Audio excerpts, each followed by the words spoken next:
I brought some papers because I need to run off some statistics by you, and I thank you. I'm just adjusting you. You go right ahead.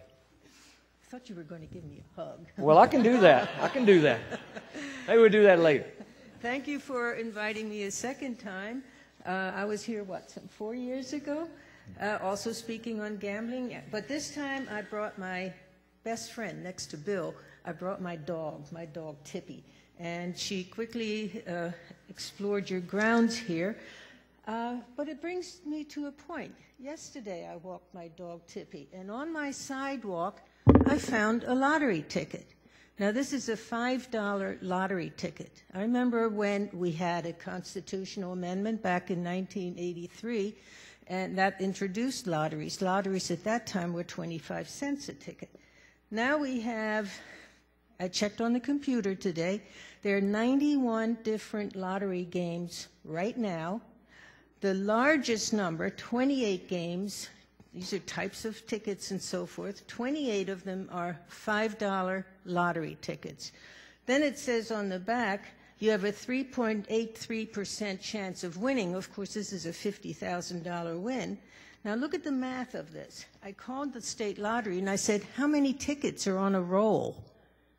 Well, there are 60 tickets on a roll at $5 a piece. To me, that translates into $300. You have to have a lot of rolls in order to make up $50,000, and that doesn't include the cost of running the lottery, the cost to the vendors, and everything else. So, Mr. Franchos asked, what kind of state do you want to live in? Well, as far as I'm concerned, we're already a gambling state. We have more gambling than practically any other state in the country. We have a very active state lottery. The lotteries also have video lottery terminals, which is a fancy word for slots.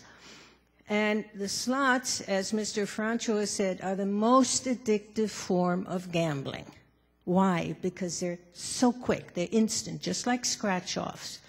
You can do it totally alone. You're not bothered by other people around you. You don't have to deal the cards or shoot the dice or wait for the horses to run. You can do it instantaneously, and that instant gratification is what leads to addiction.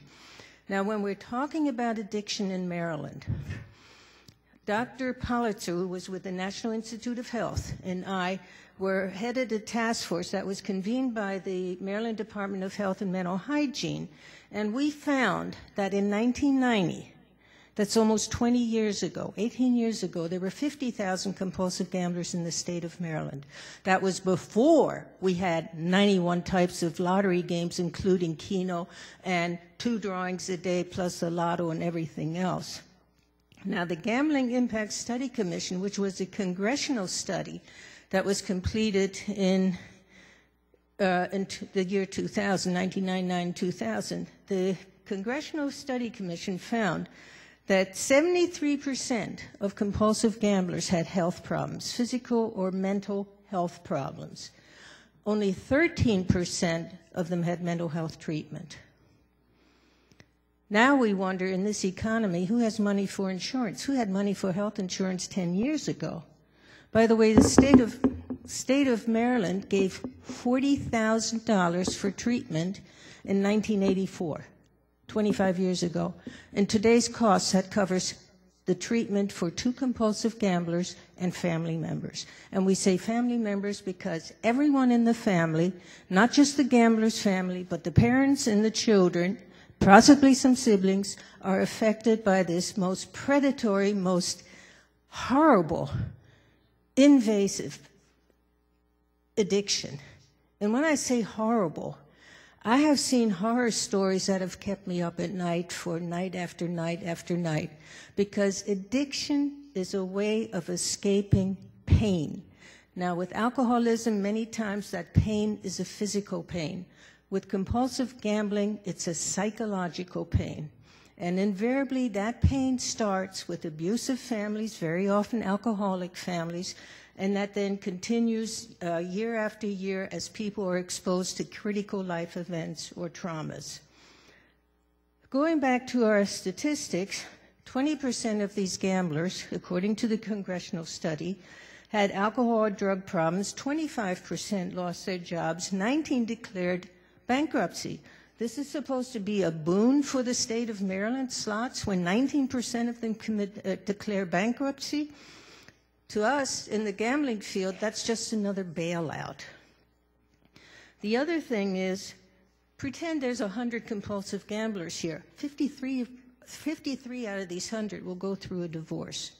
Now, divorce is not something that happens overnight. It's something that leads up to for months or years of turmoil.